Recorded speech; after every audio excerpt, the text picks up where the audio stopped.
هغې ته دا ورځ مبارک شه. هسې خو چې موږ ته خدای په کوم عزت راکړی دی ادې قایم لري او زه همیشه وایي چې موږ ته د خپل اسلام راکړی دی، موږ ته خاطب نبیین حضور صلی الله علیه وسلم راکړی دی.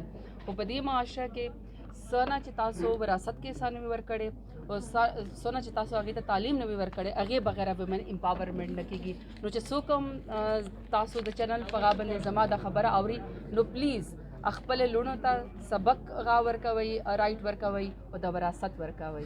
دا ګریلو تشدد د دې بل تیار شوی دی تر اوسه پورې پاس نه شو. د دې وجه څه ده په دې باندې د چا لاسونه هغه تیولوژینز لاسونه دي مطلب چې هغوی نه غواړي چې ګنې دا بل د پاس شي ګریلو تشدد. نه زه خو په دې کې څه بده خبره نه وینم چې دا ولې نه پاس کېږي.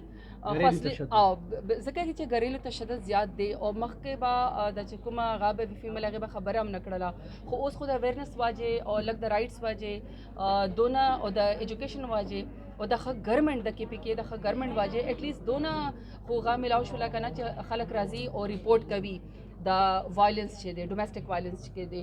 او ما خو دا اپیل دی که چې څوک هم دی که علماء کرام په دې کې څه غا دی دوی ته لګي چې څه بده خبره دی یا چا په دې کې څه رول دی، نو پلیز دغه چې دا بل ځکه پاس کوي چې د وومن امپاورمنټ دا خو نشي کېدلی چې ته بار وومن امپاورډ کې او دنه په کور شه ته به حل خورې.